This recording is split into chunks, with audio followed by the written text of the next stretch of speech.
Kanyang galit ay nahupa na. Na-propitiate. Bakit? Nakita niya ang dugo ng kanyang anak. Through faith in that blood. So, kaninong blood yan? The blood of Jesus Christ. Kaya nakadeclare na siya na pwede ka na maging righteous kung hindi automatic righteous agad. Kung maniwala ka sa anak ko. Believe it in Jesus. No? Back to our chart, sis. No? Tingnan mo. Back to our chart. So, number 8, yung kanina, number 8. Yan. Lahat ay magiging righteous kung magtiwala ka sa anak ng Panginoon. Ganyan po.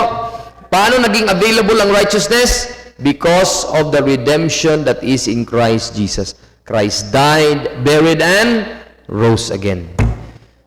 So, bless ako doon sa practical part. Ang daming listahan. Hindi ko masunod, pero sobrang dami.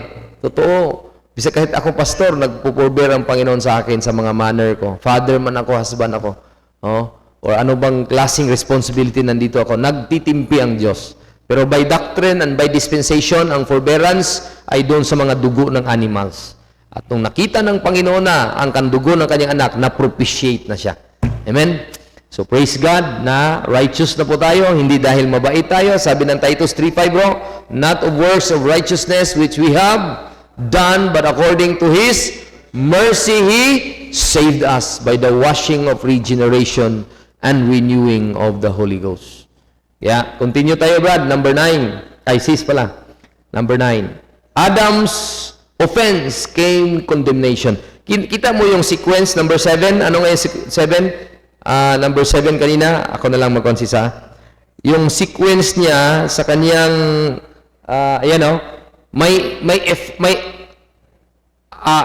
naka-affect ito sa lahat ng tao. Cause and effect. Sa next naman, ang effect nito, anong term? Gawin kang makasalanan. Pero sa other side, solusyon, si Kristo. Then, pangatlo, pangsyam, yun na yun. Yung kasalanan na yun, na ikaw na makasalanan, ikaw talaga ay dapat ka parusahan. Kaya condemnation. Kuha mo yung progression niya, naka-affect sa'yo. Ang nagiging effect sa'yo, bro, makasalanan ka. Kung makasalanan ka, worthy ka of condemnation. Worthy ka. Dapat kang mapulong sa impyerno. Dapat kang maparusahan. Dapat kang mamatay at doon sa apoy ng impyerno. Dahil hindi ka dapat sa langit. Sad news, bad news. Pero on the other side is good news. Amen? Si Kristo, anak ng Diyos, binigyan tayong libre na regalo. Na para tayo hindi mapunta roon sa kulungan, mapatawad tayo. Amen? Mapawalang sala tayo. Justified. Amen? I'm justified. I'm happy in Jesus today. Amen? The sins which were many are all in the past. So tayo, just if I have never sinned, just if I am always clean, just if I have never wandered so far from home. So, sabihin doon, sa tingin ng Diyos, wala ni isang makita ka na kasalanan. Hindi dahil nag-maintain ka ng being good, but God sees in your heart the Son of God, Jesus Christ, indwelt in you. Amen? Ora mismo nung ikaw ay naniwala nito. So, that free gift of righteousness, I will make an emphasis, Brad, part, baka may ballpen ka, maganda to, no? Or ang ganda ng memory mo kasi kaya mong i-register sa mind mo. Yan ha, huwag kang kukurapro ha, kasi may chart ako, no? Yan. So, i-drawing mo sa mind mo yan, Brad, no? Paano nangyari yung righteousness na gift at napawalang sala tayo? Because God the Son ay obey sa kanyang ama. Anong tawag ng nag-obedience sa kanyang anak? Ay ang anak nag-obey sa ama? Faith of Christ tawag doon.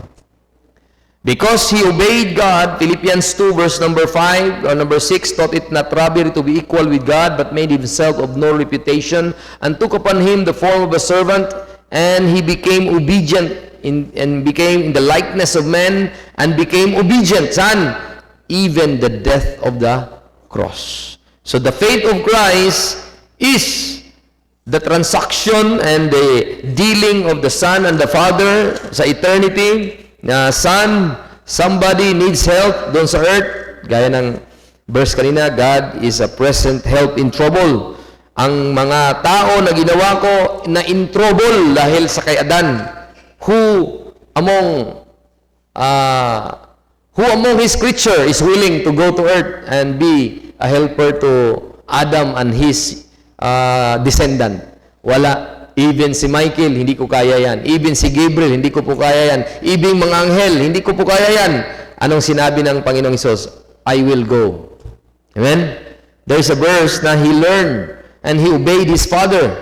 No, he obeyed his father. Sabi ng Christ, Ephesians chapter 5, verse number 2, dahil mahal tayo ng anak ng Diyos and walk in love, hath Christ also, Christ, the Son of God, loved us and given himself for us, an offering, a sacrifice to God. No? Sabi ng anak, Papa, or Papa naman, Father, make this life that I have a sacrifice.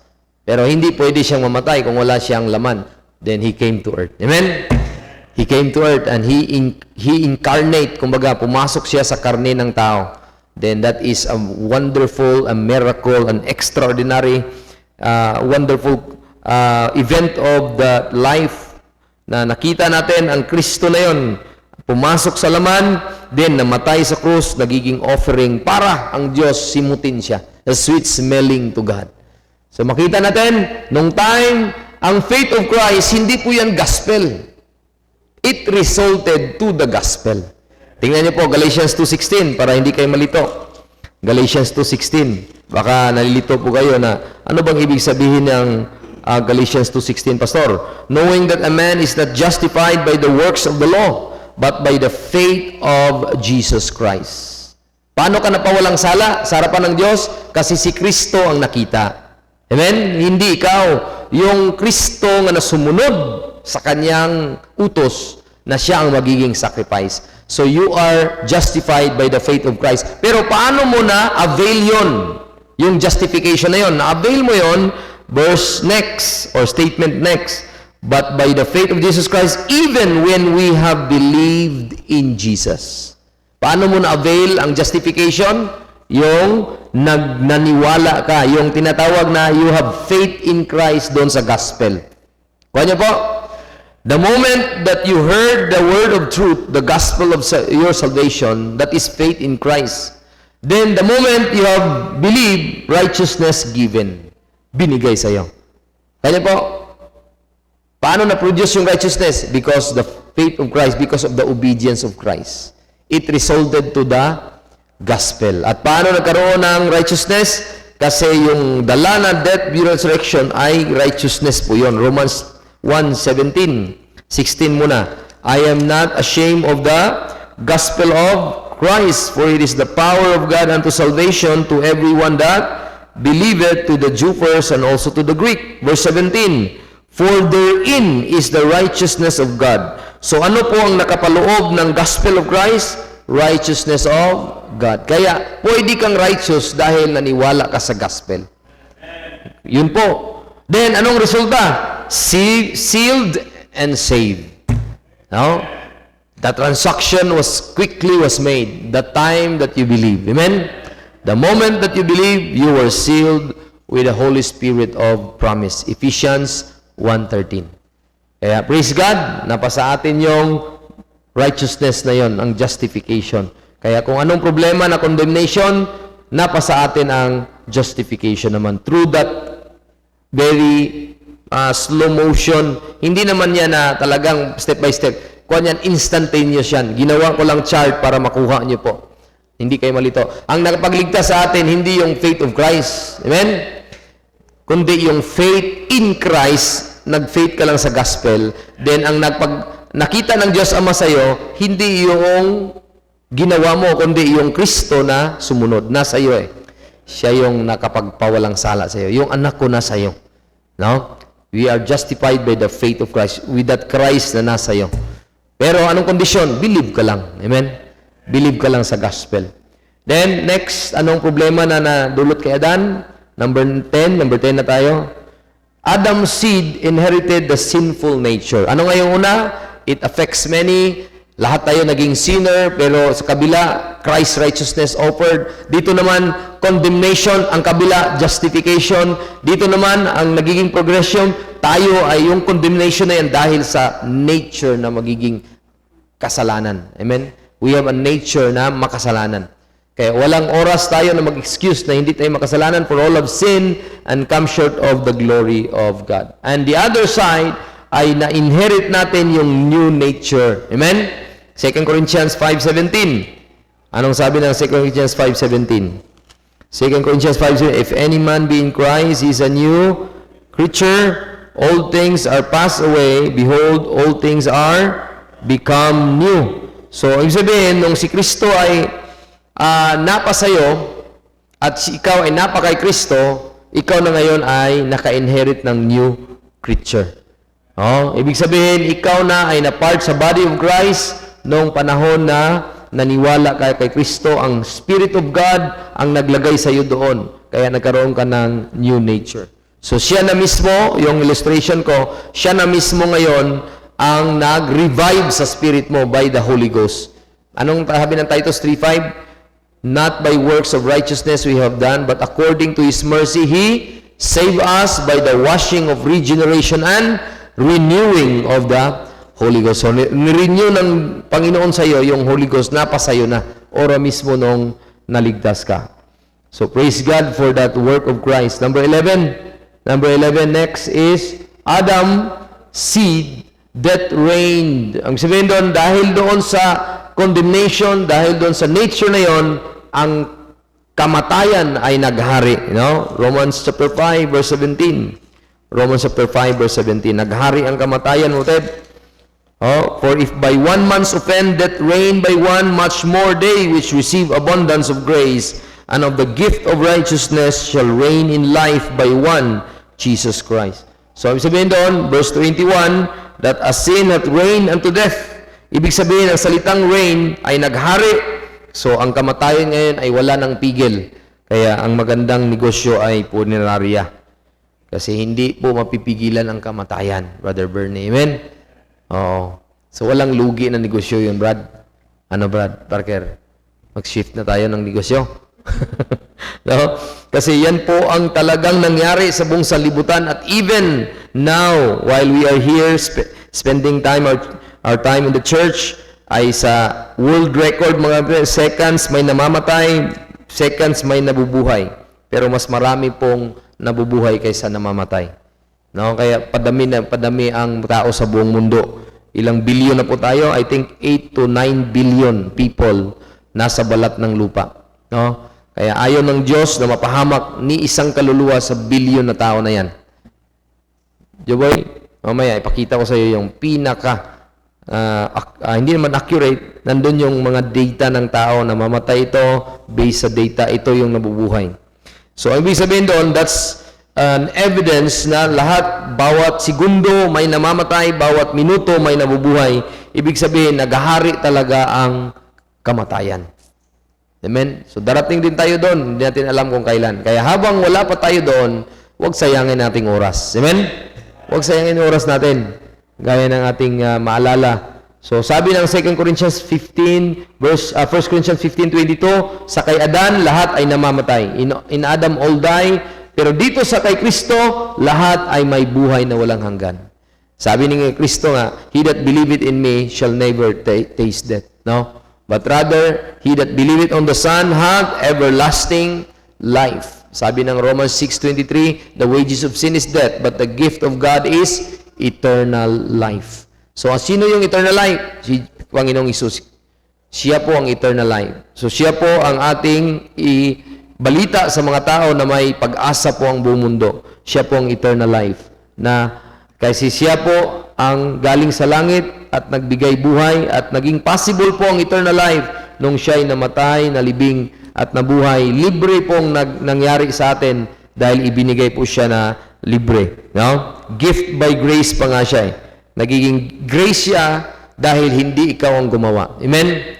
Si Kristo ang gumawa. So, ano ang regalo sa Ephesians 2:8-9 para hindi tayo magkalituhan at review po sa bawat isa? For by grace are you saved through faith, and not of yourself, it is the gift of God, not of works, lest any man should boast. Ano ang regalo? Biyaya. Bakit regalo? Someone's work. Amen? Ang faith, regalo po ba yun? Ha? Okay. In the sense ng pag-response natin sa mga taong kalbinista, hindi yun regalo. Amen? Kasi ang kalbinista nagsabi, regalo yun. Hindi ka makapag-believe kung wala kang ibibigay na panampalataya. So, ganun ang kalbinista. Buhayin pa na bago ka manampalataya. No? So, buhayin nila bago ka manampalataya. So, there is the gift of faith daw. Mga kapatid, wala pong ganun sa Bible. Paano ang response sa grace para hindi po magiging work ang grace? Ang response mo ay believe lang. Wala kang itapat sa grace na work. Kasi kung magiging itapat mo ang work, hindi na grace yun. Grace will no more grace. Amen? Kaya ang regalo, ang grace. Ang response mo, faith. Amen? Faith. So, yung hindi yun regalo. Response mo yun. That's a response ng tao. Kaya napasa atin yung eternal life, we responded sa gospel preaching, then napasa atin yung blessing ng eternal life. Number 12, last, kapatid, after that, i-challenge natin about isa. Adam brought separation. Kaya kanina, naka-apekto ito, nagiging kasalanan, na-condemn, at nagdala ng nature na kasalanan, at ngayon, separation. Yun ang problema talaga. The wages of sin is death. That's a separation. The word death is separation. And praise God, Jesus Christ brought reconciliation. Amen? Ang reconciliation na yon, siya na mismo ang nag-reconcile. At sabi ng Panginoon, verse number 10, Romans chapter 5, for if when we were enemies, we were reconciled to God by the death of His Son, much more being reconciled, we shall be saved by His life. So, it's a declarative sentence. Ibig sabihin, dineclare na, tapos na yan, nangyari sa mga believer ng Roma. Dineclare na lang niya na ang nakapag-reconcile sa inyo is yung kamatayan ng anak. Amen? Paano ginawa? 2 Corinthians 5, number 15. Look at 2 Corinthians chapter 5, verse 15, sabi ng Bible, and that He died for all, that they which should live should not live henceforth live unto themselves, but unto Him which died for them and rose again. Verse number 18. All things are of God, who hath reconciled us to Himself by Jesus Christ, and hath given to us the ministry of reconciliation, to wit, that God was in Christ. Ito yung nagiging scenario and picture kung paano tayo na-reconcile. Si Kristo ay nandun sa scenario sa cross. At doon sa cross siya, He allow na ang tao pwedeng manumbalik sa Diyos. Na dating kaaway, pero reconciling the world unto Himself. Ibig sabihin, continuous ang Panginoon sa kanyang pag-reconcile. Kasi hindi pa tapos, hindi yan past tense na reconciled the world. Kasi contrary to popular belief, akala ng tao, namatay na si Kristo, lahat pupunta na ng langit. Hindi po. Kailangan pa silang magpa-reconcile sa Diyos by believing. Amen? By believing. Nag-abot pa ang Diyos ng peace talk. Kumbaga, ayaw ng Diyos ng giyera. Gusto ng Diyos ng peace talk. Magpanumbalik ka sa akin. Tapos na. Ang kasalanan mo, nasa anak ko na. No? Available na ang peace sa atin. Hindi siya nag-offer ng war. Hindi na siya offer ng any condemnation. He offer a hand of peace. Pero kung hindi ka aabot at kukunin mo yung offer na yon by believing, ang magresulta, condemnation and punishment and death. Kaya praise God, tayo ang isa sa mga nakatanggap ng offer na yon. Amen? God offer reconciliation unto the world, not imputing their trespasses unto them, and hath committed unto us the word of reconciliation. Kaya ang ating trabaho, verse 20, now then we are the ambassadors for Christ, as though God did beseech you by us. We pray you in Christ's stead, be ye reconciled to God. For He hath made Him to be sin for us, who knew no sin, that we might be made the righteousness of God in Him. Kaya tuloy mo sa verse 1 ng chapter 6, We then, as the workers with him, beseech you that you also receive not the grace of God in vain. Ibig sabihin, kung ikaw ngayon ang messenger ng Diyos at nangaral sa salita ng Diyos patungkol sa righteousness ng Panginoon at i-offer ng Diyos para sa tao, sana hindi katisuran ang buhay natin. Amen? Kasi baka hindi makapaniwala ang tao na dala mo kalinisan pero madumi naman yung manner mo, Kuya Joboy. Sabi mo, you share to me Jesus Christ. Pero yung manner mo, hindi naman manner ni Jesus. So how could people believe you? Kung yung manner mo, hindi ka paniwala. Look at, kaya there is always a reminder, giving no offense in anything. I'm reading 2 Corinthians 6:3. That the ministry be not blamed. Anong ministry natin? After all, we know Jesus Christ as buhay ni Adan.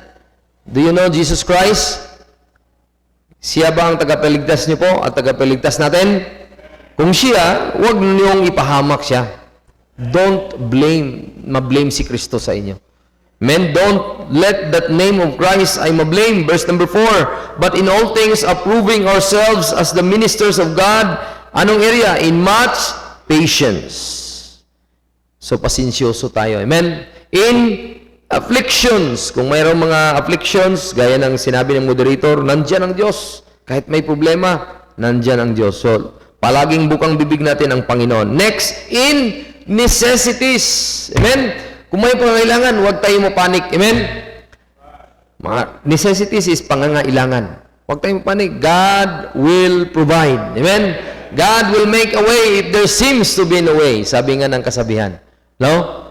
There is a way na hindi na nila madaanan yung dagat, yung Red Sea crossing. Sabi ni Moses sa mga tao, inangat niya yung sungkod. Sabi niya, see the salvation of the Lord. God will fight for you. God will save you. So, tingnan niyo lang na mabuka ito. So, bubuka yung dagat or ano ba yung river na yon, Red Sea. So, sabihin doon, akala nila wala nang paraan, pero nandun ang Diyos. So, wag kang magpanik, wag kang magproblema kasi nandyan ang Diyos. Amen? In distress, wag kang magka-problema, wag kang maglungkot, ang mukha mo, share pa rin ng gospel kahit maraming distress. Amen? I-share pa rin. Amen? At sabi niya, in stripes, in imprisonment, in tumults, in labors, in watching, in fastings. Paano? By pureness, by knowledge, by long-suffering, by kindness, by the Holy Ghost, by love and faith. Paano pa? By the word of truth, by the power of God, by the armor of righteousness on the right hand and on the left. By honor and dishonor, by evil report and good report. Kahit pa may mga bad report ka, bro, na hindi naman ginawa mo pero na bad report ka. Huwag mo silang pansinin. Tuloy ka lang. Because you know that you have the Word of God. You have the Holy Ghost. No? Pero kung evil report at totoo, ay kailangan mong isolve yun. Amen? Kailangan mong dapat na pansinin yon dahil evil report na totoo pala sa buhay mo. Oh, as deceivers and yet true, as unknown and yet well known. Kahit pa hindi na tayo kilala sa community natin, sa mundo natin, pero well known naman tayo sa Panginoon. As dying, behold, we live. Kahit may sakit, bro, buhay man eh. Amen? Buhay man. As dying. Dying means something na may mga pain ka, may sakit, as dying, pero buhay pa rin. And behold, we live as chastened and not killed. As sorrowful, maraming mga kagulanan sa Bisaya, problema, yet always rejoicing. So mapansin ng Panginoon pala si Kristo sa buhay mo. Amen? Na kahit anong mangyari, tuloy lang, no? Tuloy lang, Oted, na kung ano ang dapat na karakteristik sa isang tao nagdadala ng righteousness ni Kristo. Kasi sabi niya dito sa verse number, yet making many rich. Anong kayamanan ang dala natin? Ang kayamanang spiritual. As having nothing, yet possessing all things. So marami pa po ang iba. Kung kayo po ay nakaposes ng libre, ay sana mahiya naman tayo. Amen? Libre na binigay. Magpasalamat tayo sa Panginoon. No? Through our life, through our thanksgiving, through our testimony, even through our participation sa church, mga endeavors sa church, sa mga commitment natin, matulungan natin ang ating mga brethren na hindi lang naman pang-improve sa mga whatever structure dito. We could extend our help sa financials sa mga ibang mga brethren na talagang alam natin na nahirapan din. Amen? Kailangan natin, lalo na mga missionary natin, ipaabot natin sa kanila. Kasi hindi po tayo bangko. Kasi kung magpundo lang, ma-rapture na, sayang lang yung kung anong nandiyan, no? Hindi natin napatouch yung buhay ng mga tao, yung kaluluwa na nangailangan. Amen? So, we will make use of our planning na para maging effective ang ating ministering ay nandun yung natutunan natin. Amen? Yung good work na gagawin natin, hindi para maligtas, kundi ligtas na tayo, good work in lahat ng area. No? Sa ating family, sa ating church, sa ating personal work, personal businesses, sana tuloy po ang good work na gagawin nyo. Hindi para maligtas, yung good work na ginawa ni Kirby at mga anak natin, tuloy lang bro. Tuloy lang kasi yung nature ng Panginoon na nasa iyo, hindi maging sayang. Yung problema ni Adan, natanggal na. Kinuha na ni Kristo. Amen? At napasa atin ng blessing. Yeah, let us pray for each and every one. Panginoon, salamat na meron kaming nature galing sa inyong anak na pasa amin ora mismo nung naniwala kami. Sana yung nature na ito ay hindi masira at makita ng tao or sino mang nakakilala sa amin ay sana hindi ito magiging blasphemy ang aming testimony sa kanila. Sana, Panginoon, ipakita namin sa lahat ng area, gaya ng sinabi ni Paul, lahat nasa distress man kami, nasa pangailangan man kami, nasa lugar man kami na alanganin na kung saan naiipit ang aming situation. But thank you, Lord, na merong testimony si Paul na nandyan naman ang Panginoon. Nandyan ang Holy Ghost, nandyan yung armor on the right hand and on the left. Kaya hindi namin pabayaan ang laban at continue kami makipag-laban doon sa mga kaaway na spiritual wickedness. Hindi po kaaway namin ang aming kapwa Kristiyano, ang aming kapwa family, kundi ang kaalaban namin yung mindset ng dyablo, yung mindset ng mundo. Yun po, Panginoon, ang aming patuloy na hiniling namin kayo na ang words nyo na mapasa aming isipan, maalala namin, Panginoon, at sana ito'y panangga sa mga maling kaisipan. At i-reckon namin, Panginoon, na hindi na sa amin ang aming buhay, kundi sa Panginoong Jesucristo na siya na ang bumili nito, siya na ang nagmamayari nito. Ipagamit namin ang aming talento, aming bounty, kung anumang mga income namin. We will make sure, Panginoon, na meron kang part sa gawain ng Panginoon. Hindi namin akuin lahat ng alam namin na may maraming kaming pangailangan.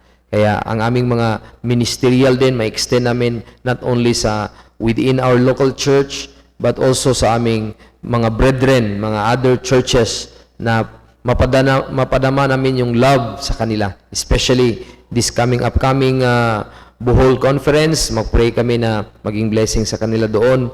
At pag-pray din namin yung provision sa aming trabaho, sa aming paghanap buhay, at mga makahanap ng mga provision, Panginoon, sa aming ginagawa, Lord, na we trust in you. Manalig lang kami sa lahat ng necessities, mga pain na ramdaman ng bawat isa, at sana, Lord, mag-extend po kayo ng health, strength, and even kay mga brethren na wala dito, kung anumang mga karamdaman nila, ipinapaabot namin ang panalangin sa kanila.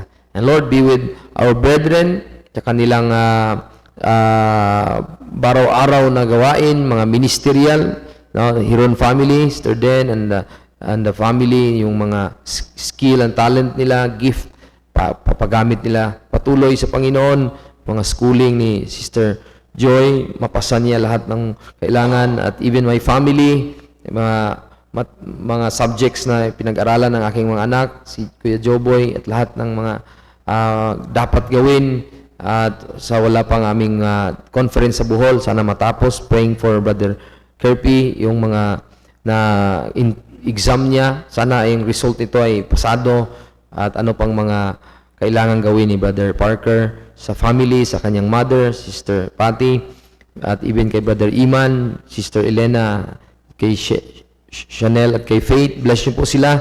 At even kay Brother Bernie, Sister Len, and Sister Bell sa kanyang pag-aaral. At extended family ni Brother Bernie, Sister Rowena at mother niya, mga kapatid. Bless niyo po, Panginoon, si Pastor JM at ang kanyang pinaghandilan na church ay Heaven Bound Baptist Church. Lahat ng mga brethren doon ay maging supportive sa ministry nawa. At bless niyo po, Sister Karen, katuwang sa gawain, Kuya JL, sa kanyang pag-assist sa kanyang papa. Bless niyo po, Sister Cora, sa health niya, even sa kanyang anak. Bless niyo po, Panginoon, ang kanyang ministry, being an aged woman, maging teacher, even sa aking wife, Sister Emma din. And bless niyo po ang kanyang husband, yung mga apo, at mga anak niya. Lord, lahat ng aming mga brethren na nakikinig ngayon, tulungan niyo po sila. Nawa, ipaabot namin ang kanilang ang panalangin sa inyo. We pray for them. And also, we pray for our fellowship tonight as we depart.